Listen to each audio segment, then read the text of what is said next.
Good evening, parents. Welcome to the special live workshop in celebration of World Immunization Week 2025. Today, we will be discussing the critical role that vaccines play in protecting our children from preventable diseases and why staying up to date with immunization is so important for their health. World Immunization Week is a time to celebrate the incredible progress that we have made through vaccines, from saving millions of lives to protecting communities from deadly and disabling diseases. But more importantly, it serves as a reminder that staying on schedule with childhood vaccinations is not just important, it's essential. Vaccines are a powerful way to protect our children from dangerous diseases, helping them grow up healthy, safe, and strong. Early and timely vaccination is especially important because it builds the child's immunity at a time when their bodies are most vulnerable, laying a foundation of their healthy future. To help us understand this better, we are honored to have with us Dr. Kamlesh P Haria, a respected pediatric expert who will guide us on all things related to vaccine preventable diseases and answer some of the most frequently asked questions by parents. Dr. Kamlesh, thank you for joining us today. Thank you so much. On the occasion of World Immunization Week, what message would you like to share with the parents about the importance of timely vaccination? Yeah, first of all, thank you so much, Sanofi and DRL team for organizing for such a lovely session. It's so important to understand the importance of vaccination, in fact, timely vaccination. So, what we have actually realized is parents are very apt when it comes to taking their shots in the first year of life. But post 1 year, maybe there are so many things to catch up, and there is always a delay. So sometimes that delay is not justifiable. So it is good to probably finish all the vaccines on time, and of course these are all vaccine preventable disease which probably will be discussing at length. They all can be prevented by your vaccinations. Yeah. Thank you so much, Doctor. That was truly enlightening. Before we move on to the questions, I'd like to once again welcome all the parents for joining us for this workshop. Throughout the session, Dr. Kamlesh P. Haria will be taking live questions and answering them and helping us to clear any doubts that we have related to vaccine preventable diseases and importance of timely vaccinations. So, Dr. Kamlesh, I'll be asking you a few questions, following which we'll have more questions coming in from the parents. So, my first question for you is, why is it important to get your child protected against the six childhood diseases, namely diphtheria, pertussis, tetanus, polio, HIV, and hepatitis B in India? Yeah, thank you so much. So we start with the very basic question. So why it is important to, so the disease what you have enumerated, these are the ones which we target in our primary vaccination schedule. So there we have focus on the diphtheria. So we have actually a combination right now which is available as a six-valent vaccine where it takes care of the diphtheria, pertussis, tetanus, the polio, hepatitis B, and the Hib antigen. So if you have to see, if I have to tell you individually, diphtheria is something which can cause respiratory issues. So it can cause upper respiratory throat infection. It can cause a bull neck-like appearance, and so the data is very alarming. Actually, we are leaders when it comes to the numbers for diphtheria. Uh, Things have really improved. If I have to tell you the story, maybe 20, 30 years back, we were very high on the numbers, but thanks to good vaccination, that numbers has come down, but still a lot has to be done. The numbers have to improve. That will happen with good timely vaccinations. So, like diphtheria, we also have pertussis. So, pertussis is something which is known as something which can cause a long chronic cough. So, it is typically known to cause a 100-day cough in a very infant. It is very disturbing to a child. The event lasts for a longer time. And how does the child get it? The child would get it from the surroundings. So, if there are family members who are probably not they have immunity against pertussis, they are going to give it to the child. So these are known as carriers. So they would probably themselves not be suffering, but they are going it to give it to the child. So very important is probably the child should be getting the vaccination, timely vaccination, early vaccination, very important. And also what we have seen is there is a surge of pertussis happening all over the world. So it's not just India, but also in most of the developed countries, we are seeing outbreaks. So the outbreaks, how best we can curtail is by giving the vaccination. So we have to give our primary vaccinations, also the boosters, which many times are forgotten. So something which we are giving at 1.5 years, 5 years, and then at 10 years. So these are very important to be given. So for pertussis, similarly for tetanus, tetanus is something which can cause you the muscle spasms, rigidity of your the neck muscles, very important. And again, that will be protected when you are giving this six valent combination vaccines, which is given in the primary series. So also we have hip. Hip is something which can cause meningitis, a very important cause for ear infections, which will be covered with the six valent vaccines. Then we have the polio. We have it in the form of an injectable form when it is given in the vaccine. And hepatitis B. Of course, we know hepatitis B, it is so important because it can cause liver problems. So chronic liver disease or a cirrhosis of liver or liver cancer, that all can be prevented when you are giving the vaccination. So early vaccination, primary vaccination is very important, covering all the six diseases. So these are all easily prevented by your vaccine, and hence it is important to give the vaccines on time as suggested by your doctor. Thank you so much, Doctor.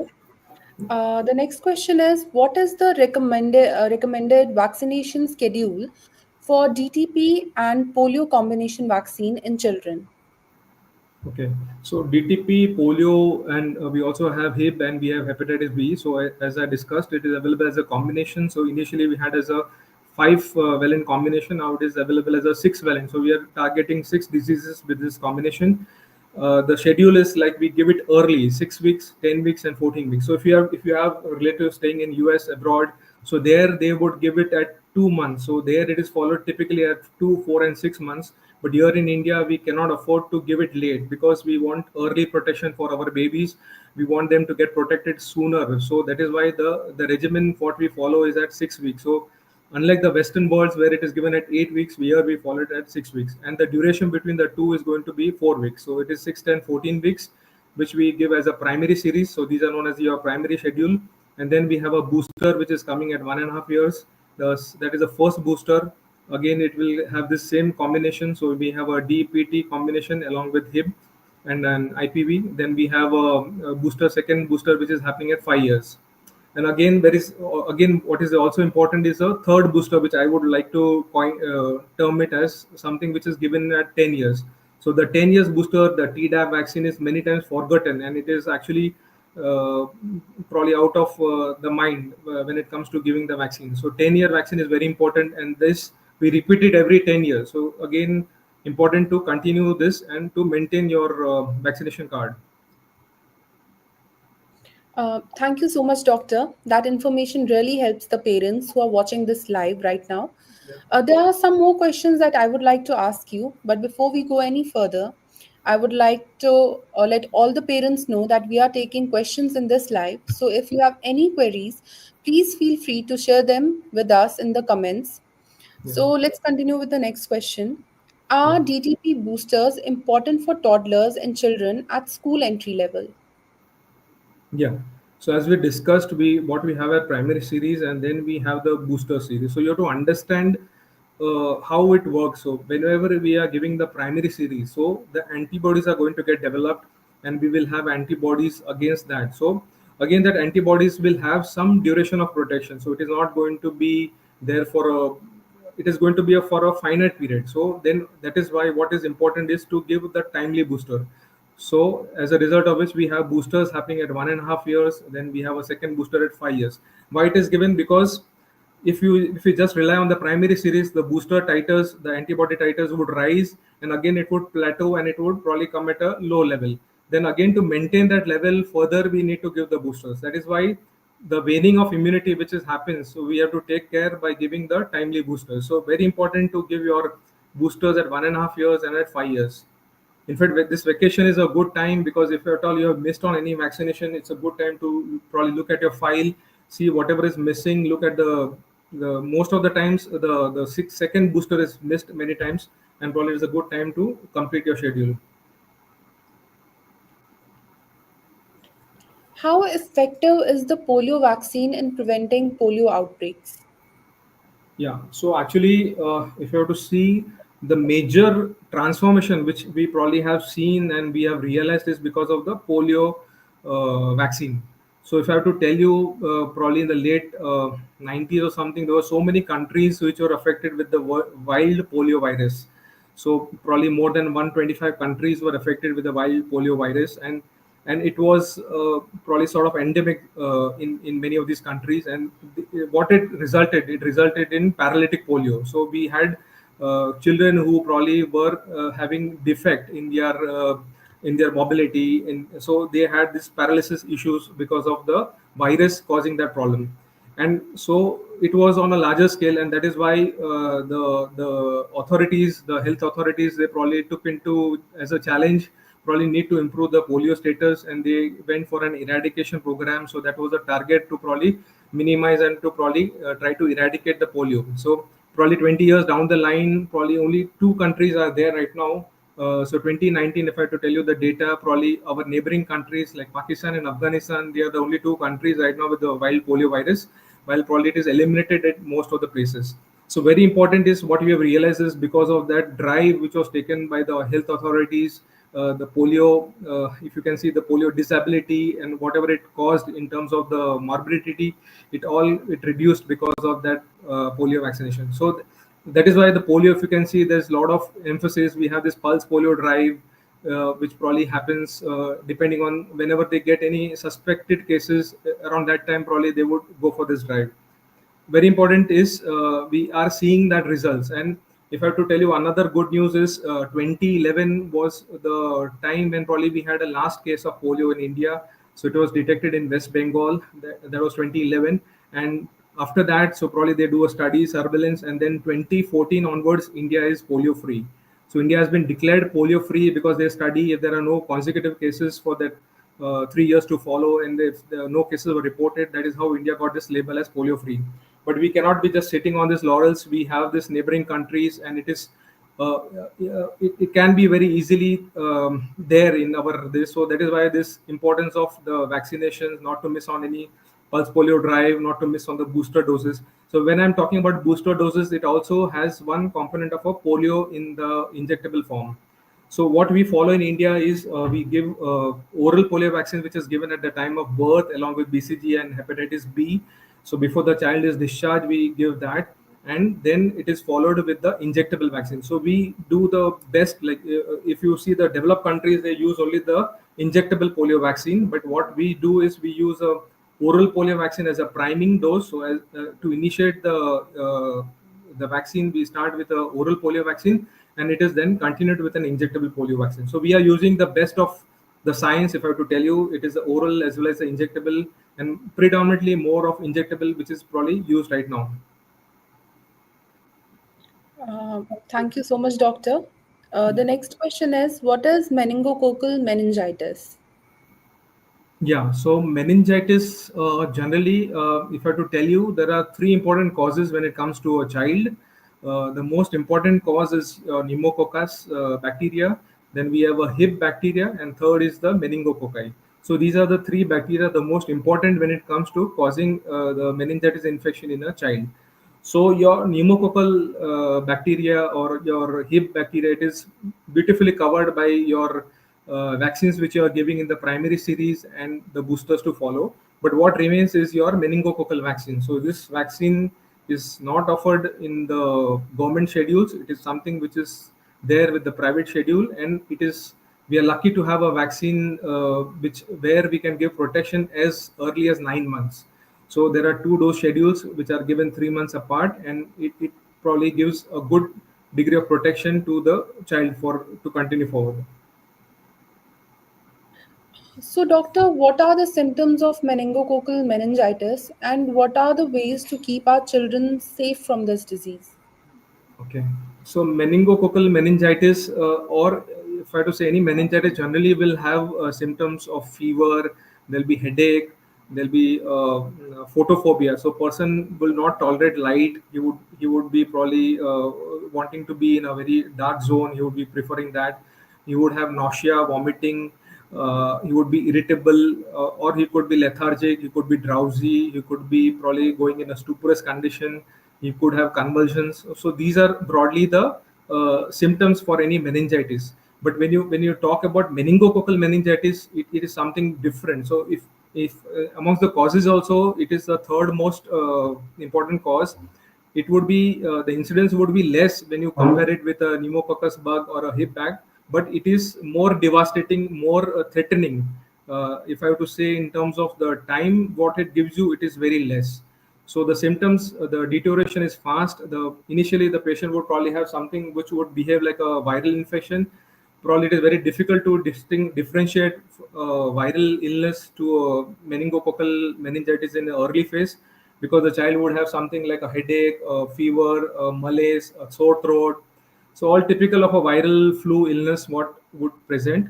Then immediately after maybe 16, 17 hours, probably the deterioration would happen, where what the child would probably sink in further. He would have drowsiness, lethargy, he would have this typical skin rash, and he would go into a bleeding condition. So there could be bleeding from the organs, bleeding from the within the skin and all that. So, and the progress, the downhill is very rapid. It is a very fulminant course.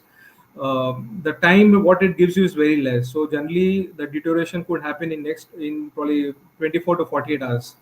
So that is the state. So if you have to understand in terms of the devastation what it can cause, it is huge. If you are able to survive, you can probably have other things like a hearing loss, or probably you can have a vasculitis, or you can have limb amputation, gangrene, necrosis. So a lot of things can be there, especially when it comes to meningococcal meningitis. So, doctor, how can meningococcal meningitis vaccination offer protection?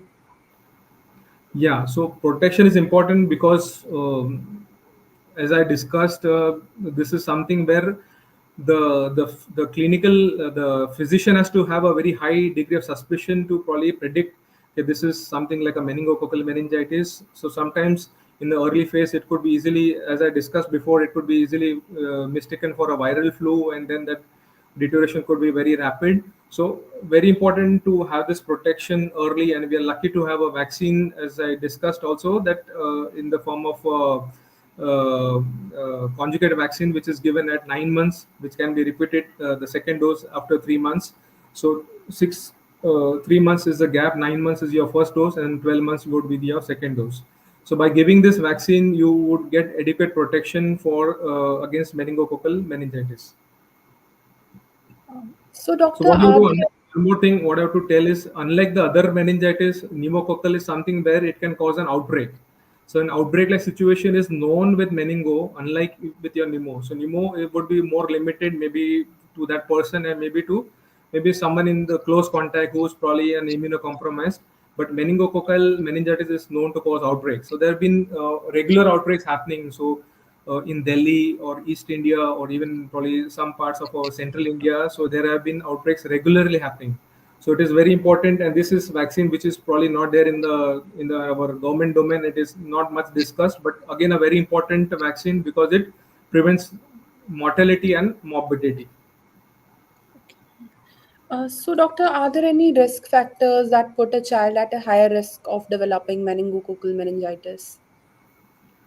So risk factor, as in like if the child is having any immune condition. So if the child is on immunosuppressive drugs, he's on anti-cancer medications, or he's suffering from a cancer-like therapy, cancer-like condition. So if he's on those type of immunosuppressive condition, or if he's born with an immunodeficiencies. So if there are kids who are born with immunodeficiencies, they are not able to mount an antibody response. They would be very susceptible to that meningococcal meningitis. If somebody has gotten by any chance an HIV infection, they are more at risk for this. Or if somebody has a spleen-like condition, so if any sickle cell, or if somebody has got a uh, sickle related problem, so if there is a big spleen, chronic spleen, so that can cause this type of this. Again, this the importance of this vaccine is noted many times by the parents when they realize that when their kid is probably a bright kid is getting admitted to US or any of the foreign universities. This is one of the first vaccine which is asked by the foreign universities, like in many of the US universities. So again, very important vaccine according to for them. They would want this vaccine to be there. And also, if somebody is traveling to Hajj, like for their pilgrimage, they would require this vaccination. And there is an belt in Africa which is susceptible to this bug. So if it is called as a meningitic belt. So if somebody is probably visiting in those places like in Ethiopia, Sudan, so there's a typical belt in Africa, and they would require this vaccine. So, doctor, as you said earlier, that even if someone like a child survives meningococcal meningitis, they have to live with the complications. What are the common complications that are seen in such cases? Yeah, means it would take a lot of time to recover. Of course, so the patient would be in the ICU. If he's on good medication, he'll probably come out of it. But then he will have other issues. The recovery process is going to be long. There could be hearing loss. There could be it can cause vasculitis. So it could be the necrosis of the skin, the gangrene, the amputation of the fingers. So all that could be there with meningococcal meningitis. Hearing loss again is a big problem. Our next question is related to influenza. Is influenza dangerous in children? Influenza, yeah. So influenza is something which is very important, especially now with the monsoons coming in. We will have probably a surge of influenza-related illnesses. It is very important because especially the group of less than 5 years, they are the ones who are susceptible to get this bug, the virus. So the children is going to be always at the center of getting this the virus. The children within their probably within their house, they could spread to the elderlies who are probably maybe they could be immunocompromised, they could get it easily, or the kids they could spread it within their schoolmates, so it spreads widely, and then as a result it can spread to the community. So important is our academy also proposes to give this vaccination to all less than 5 years, and again to all who have some high risk conditions. So if somebody is having a chronic respiratory condition, so somebody is suffering from an asthma like condition, it is advisable to give this vaccine. Somebody has got a chronic heart problem, chronic liver problem, chronic neurological problem, or liver problem. So any chronic conditions, anybody suffering from diabetes, obesity, if somebody is on aspirin therapy, age group as I discussed less than 5 years, elderlies they are again susceptible. If somebody is pregnant, this is a vaccine which is recommended. So you can be rest assured of the safety of the vaccine because pregnancy only two vaccines are recommended: the Tdap vaccine and the flu vaccine. So this is one of the vaccine which has to be given even to a pregnant woman. So very important is these groups are to be covered because the flu, if at all it happens, it can be very severe. It can have a very severe form in this group. They are more at risk for complications. Thank you so much, doctor. We have a lot of questions coming in from the parents. Yeah. I'll start with the first question. It's my baby will turn one in a week. आने वाले साल में कौन से vaccine लगाने होंगे? The question is from Aarti Sharma. Okay. So English is fine, or because you she had asked in Hindi. Yeah, it's English, I fine. will answer. Yeah, yeah, I'll answer in English only. Yeah, so basically, post 1 year, you have many vaccines. So you start with hepatitis A vaccine, you have a JE vaccine, Japanese encephalitis vaccine, you have a chickenpox vaccine, you have an MMR vaccine, you have a booster dose where it covers your DTP, your IPV, and HIB vaccine. Uh, so, and then you have your hepatitis A, as I discussed, the second dose also coming in that time.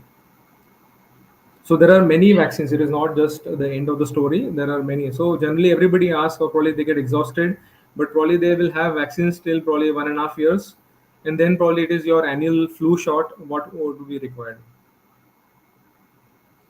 Our next question is from Manju Rathi. The question is मेरे बेटे को vaccine के बाद बुखार आया था क्या ये हर वैक्सीन के बाद होगा? Okay. So there are some vaccines which can cause in the sense that now we have this concept of some vaccines which are less pain vaccine versus the conventional, the routine one. So Previously, what we used to have, they were probably higher on the local side effects. So you have redness, swelling, and also fever. So that is all been well corrected in the form of we have a better vaccine now, which are painless sort of, but it is less pain, which will cause more comfort to the child, and which is generally preferred also by the parents nowadays. So fever is known, but again, fever could be there for maybe 1 or 2 days. So according to the weight of the child, probably you have to give the drops for that, paracetamol every 6 hours, if required. You need to give that. The next question is from Meena Verma. The question is, Hi doctor, I missed my daughter's DTP booster vaccine. She will be turning 5 in July. Can I get it done now? Okay, since you are, I mean, it's very good that you're aware and you know that something important vaccine like a DPT you have forgotten. So you have a time, so up to 7 years you can give that, but I would not want you to wait till 7 years. You try to finish it in this vacation. It's a good time to get your shots done. So probably you take your file, let the doctor see your file, and so the vaccine is there. You can give up to 7 years the same vaccine, whatever you have missed. The next question is from Priya Khandelwal. The question is, baby को जुकाम खांसी है तो 6 months वाला vaccine delay करना सही है? So generally with minor illnesses, so if there is a minor cold or maybe a cough, something like that, I mean you can vaccinate if such conditions are there. So that is not a contraindications where you would not want to give the vaccine. So real contraindications would be if the child is really unwell, the child is having fever. The look of the patient will tell the doctor that it's good to postpone the vaccine. So that would be important. So trivial illnesses would not probably matter much. The next question is from Anjali. The question is, our baby is only 10 days old. When should we get the next vaccine? So 10 days old, I'm sure you would have taken your doses at birth, the BCG, polio, and hepatitis B. So that is what is required before you take the discharge from your maternity home. So that is important. And the next vaccine would be there at 6 weeks. So right now there is nothing. You probably have to take your next shot at 6 weeks. Uh, Next question we have from Kiran Dubey. The question is, preterm baby, same vaccine schedule. I think she's asking if they have the same schedule like healthy babies. Okay, yeah. So previously we had this school of thought that where we would want to wait for the preterm to gain weight, maybe 2 kilo was a cutoff. So now, if the preterm baby is good enough, he's doing well in terms of gaining weight, he's stable, he's hemodynamically stable, vitals are good, feeding well, all other things are well controlled. The vaccination can be given. Thank you, doctor. The next question is from Deepa Jain. The question is, my husband wants our baby to get a pain-free vaccine, but मेरी समझ नहीं आ रहा. Same effect होता है क्या? Yeah, so as I told you, it's the technology. So as we used to have very bulky phones for initial our when we probably didn't have much options, or we had the ambassador and the Fiat car, and then generally we progressed to the better model. So something similar is the science technology where it probably eliminates the side effects and probably makes the child and the mother more comfortable. So in terms of the what the child is going to get, the benefits, the immunogenicity, the antibodies would be same, and the side effect profile would be less. So it is a win-win situation for both the entire family rather. Because if the child has fever, I'm sure everybody is disturbed. The entire family is probably even the grandparents are involved, and it's not a very pleasant situation. So, doctor, our next question is from Lata, who is asking, polio is now eradicated in India, so is it still necessary to get my baby vaccinated? Asking out of curiosity. Oh, great. So, as I discussed, we have our neighbors who have this wild polio virus. There, it is sort of endemic, and it is easy. So, we cannot be really complacent that we are polio free. So, a lot of things are probably happening behind the scenes. There's a lot of surveillance happening. A lot of the companies, the healthcare workers, even the the smaller workers in the smaller setups, they are all working together for this. So whenever we have this pulse polio drive, everybody is working and ensuring. So that is why probably they also have it at many of the centers. So if you are at a station or a mall, there also it is there. The idea is all less than 5 years they should be getting this vaccine on the same day throughout pan India if it is, or if it is discussed decided probably in only the city, maybe the entire population should be getting that. So very important not to, because it's a dreaded disease where it is going to cause disability for life. We cannot take any chance, and we should be really not missing. So on the polio vaccination, so important to take your the combination vaccine what is there offered by a doctor, and plus whenever the drives are there, not to miss the drives. Okay. Mm. So that's another reminder to not miss any polio drive. So our Yeah. next question is from Gitanjali who is asking, 3 साल में booster dose लगवा सकते हैं? Mhm. Yeah. So if you have missed your first booster, which generally is given at 1.5 years, you can give it later, but always try to give it on time. Yeah. It's okay to, if probably it has just gone out of your mind, but generally, so that's a thing. Like kids have no homework, so in fact it should be the homework for the parents to look at the file, the vaccination, the health records, and to look at all the missing things and probably to get it done, inoculated in this prior before the school starts. The next question is from Bhavna. The question is there any important vaccine after 5 years also? So after 5 years, we do have vaccines. So annual flu shot, if it is there recommended, it should be taken prior rainy season. So what we follow is the SS strain. So before the monsoon. So in India, we have a monsoon peak. So that is why the vaccination should be completed before the monsoon, so that the child has antibodies to protect against the virus. So important is in the monsoons we should be taking our flu shot, our typhoid vaccine if we have not taken, or even the hepatitis A vaccine. And again, your question regarding 5 years. So post 5 years, we also have something at 9 years. We have the cervical cancer vaccine, which is given at 9 years plus, and we have the Tdap vaccine. So that is a booster which is given at 10 years and then to be followed every 10 years. Uh, so the next question is from Sneha. The question is, I have twins. Only one got a fever after the vaccine. Is this normal? Okay, first of all, congrats on your twins. And fever is like very subjective, so it's not necessary for them to probably have a fever. In case you have probably given the better ones, the less pain fever one vaccines. So fever could be there. So sometimes what we think it is fever, it may not be really. So it is always better to document your so-called fever with your digital thermometer. So sometimes because of the summer right now, the ambient temperature is high. What we feel when we touch the body of a baby, that it is hot, and it could be not fever. So if anything 100 or more is something where I would want to give the paracetamol drops. Anything less, we can just manage with a good hydration, or probably just taking care of the temperature by probably keeping the AC on and all that. So fever is not a mandatory thing post vaccination. The next question is from Kurat. The question is, I've heard painless vaccines have long-term side effects. I'm 8 months pregnant and considering my options. Please clarify.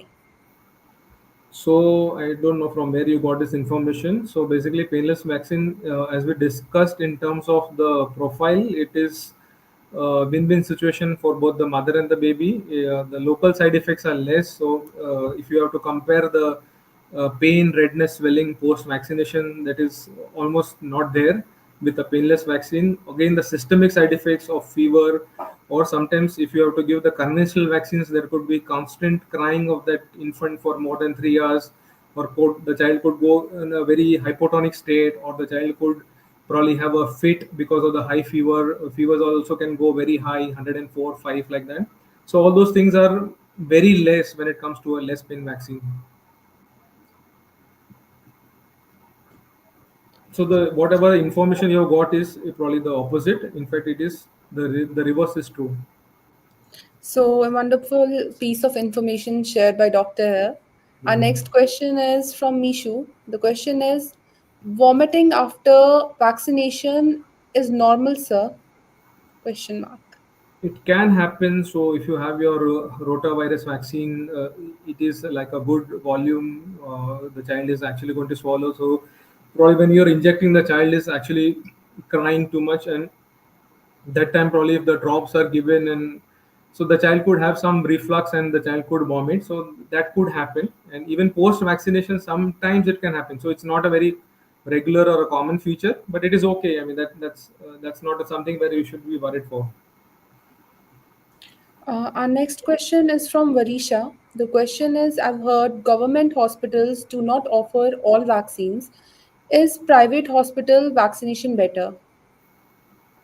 So, so government, so just broadly, like whenever there's a discussion like this, so government they look at the entire country. They will look at all our susceptible crowd, our children less than five. That would be the target.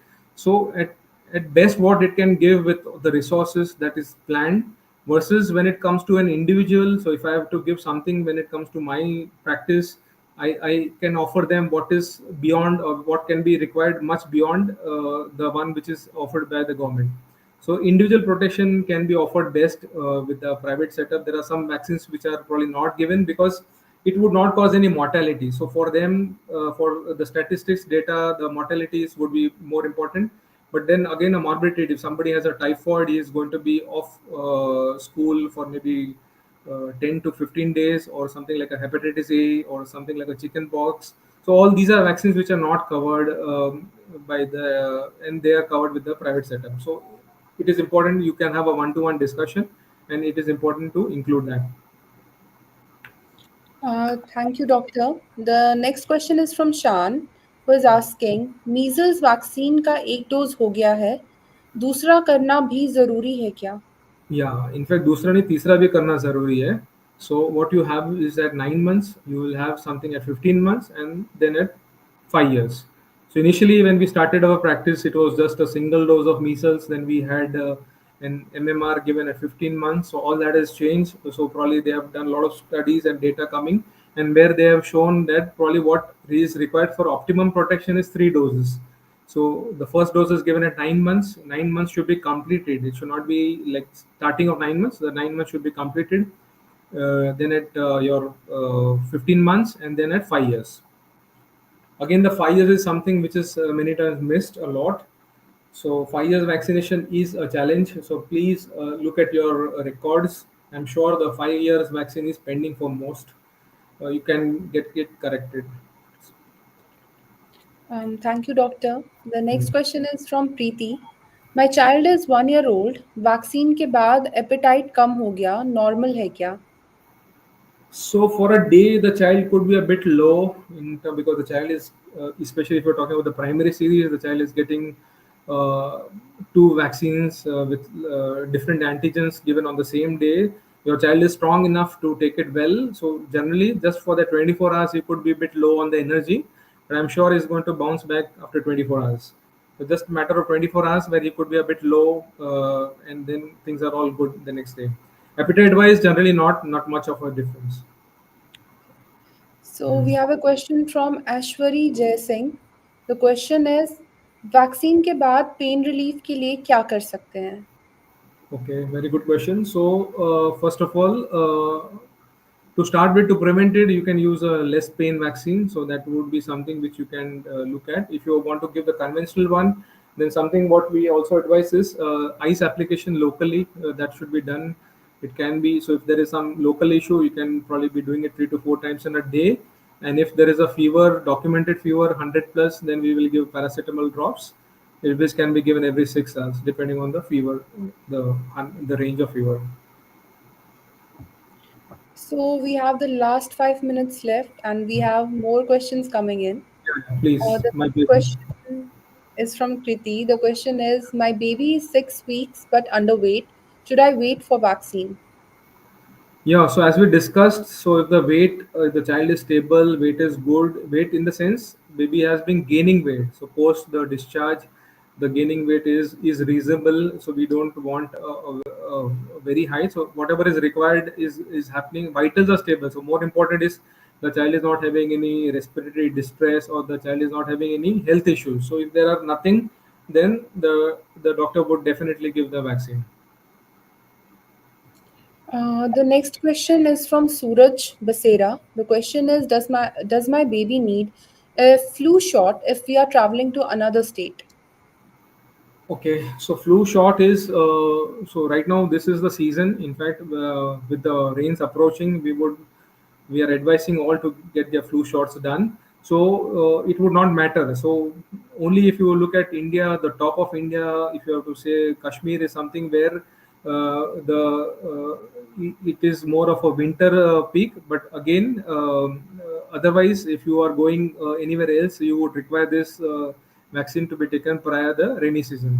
So important to take the shots, because as we discussed, it could be, it's again a very contagious illness. So it spreads easily, fast within the household. If the others are susceptible, they are going to get it easily with his schoolmates, with his the mates in the building, in the probably the other places where he's going, is going to get it easily.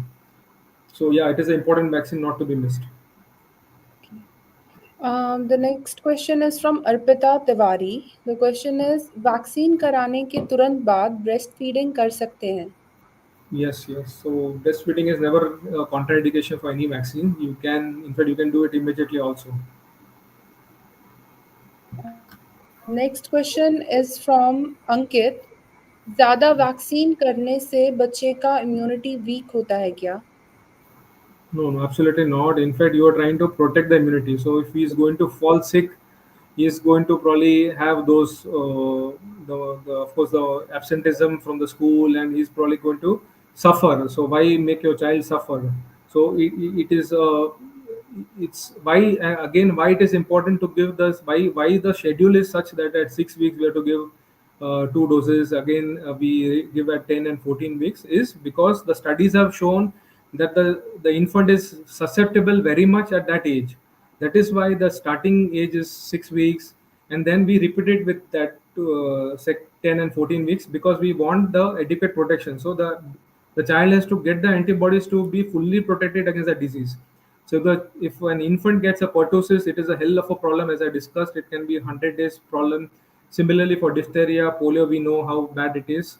So all these are vaccine preventable disease. They have to be taken, and that is why the time is mentioned where it should be given. Yeah? It has to be followed. The timeline is very important. You cannot drag it, because unnecessarily the child would get that illness, and then it would be a big health issue. The next question is from Shubham. Baby को allergic reaction हो सकता है क्या vaccine के बाद? So generally, most of the vaccines are good, safe enough. At the most, what they can cause is some local redness, swelling. Uh, that could happen. Some mild induration, something like that could happen. But otherwise, more or less, by and large, they have been safe. Uh, so we are having the last question now, which is from Shobita Sen. I saw some influencers saying that they went for painless vaccines, but the babies still cried during vaccination. How does this exactly work? Influenza, for influenza, which is Some influencers were some saying that, influenza. yeah, Okay. So when that the sorry, you can repeat the question. that they went for painless vaccines, but the babies were Yeah. still crying during the vaccination. So baby would cry, because whenever the baby is given that vaccine, because of the needle going inside, there would be that cry for that 10 to 15 seconds. Post that, it is going to be very smooth. So just the cries because of the needle prick, the pain, and otherwise it is a smooth journey. The issues would not be there. Okay, thank you so much, doctor. We are coming towards the end of this session. Yeah. So I would like to thank you, and if there are a few words you would like to share with the Yeah, parents. thank you so much. I appreciate all the parents being there. Thank you for moderating so well. Really nice. Thank you, Team Sanofi and DRL, for coordinating, for having this session, and looking forward for such more informative sessions for all. So it was really good. And vaccination is something which we should be looking forward to give, to protect our tiny babies, because they are the future of our country. Thank you so much, doctor. It was a pleasure having you here. And thank you for the information that you shared. It would surely help the parents who are watching this live. And thank you all the parents who have joined this live today. Thank you, thank you. Thanks. It was a very